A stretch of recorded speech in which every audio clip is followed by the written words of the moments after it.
ഇറ്റലിയിലെ നേപ്പിൾസ് നഗരത്തിന്റെ മധ്യസ്ഥനായ വിശുദ്ധ ജൻവരിയസിന്റെ രക്തം ദ്രാവക രൂപത്തിലാകുന്ന അത്ഭുതം വീണ്ടും സംഭവിച്ചു.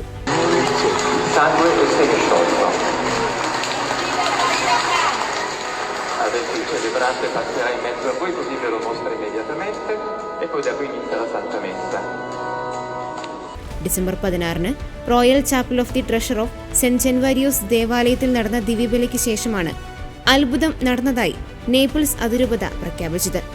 പ്രാദേശിക സമയം രാവിലെ 9:13 തന്നെ തിരുശേഷിപ്പിലെ രക്തം ഭാഗികമായി ദ്രാവകാവസ്ഥയിലായി എന്നും 10:05 പൂർണ്ണമായും ദ്രാവകത്തിലേക്ക് മാറിയതായും royal chapel of the treasure of saint Januarius monsignor Vincenzo De Gregorio അറിയിച്ചു. തുടർന്ന് അത്ഭുതം ദർശിക്കുന്നതിനായി തിരുശേഷിപ്പ് പ്രദക്ഷിണമായി ചാപ്പലിലേക്ക് കൊണ്ടുപോയി. വർഷത്തിൽ 3 തവണയാണ് ഈ അത്ഭുതം സാധാരണയായി നടക്കാറ്.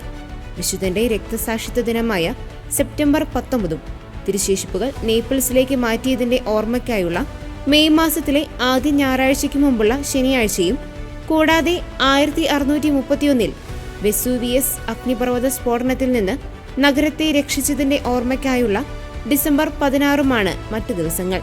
പരമ്പരാഗതമായി ഈ അത്ഭുതം സംഭവിക്കുന്നത് നഗരത്തിന് ശുഭസൂചനയായി കണക്കാക്കപ്പെടുന്നു. ഈ അത്ഭുതം സംഭവിക്കാതെ വരുമ്പോൾ അത് ദുശകുനമായി ഭവിക്കുമെന്നും വലിയ ദുരന്തങ്ങൾ സംഭവിക്കുമെന്നും വിശ്വാസികൾക്കിടയിൽ ഒരു വിശ്വാസമുണ്ട്. ഈ തിരുശേഷിപ്പിലെ രക്തം ദ്രാവകാവസ്ഥയിൽ ആകുന്നുണ്ടോ ഇല്ലയോ എന്നതിനെക്കുറിച്ച് നമ്മൾ വിഷമിക്കേണ്ടതില്ല. പകരം നമ്മുടെ തെരുവുകളിലും ലോകത്തും അശരണരുടെയും പാർശ്വവൽക്കപ്പെട്ടവരുടെയും നിരപരാധികളുടെയും രക്തം ഒഴുകുന്നുണ്ടോ എന്നതിലാണ് നമ്മൾ ശ്രദ്ധിക്കേണ്ടതെന്ന് നേപ്പിൾസ് ആർച്ച് ബിഷപ്പ് കർദിനാൾ ഡൊമിനിക്കോ ബട്ടാഗ്ലിയ കൂട്ടിച്ചേർത്തു.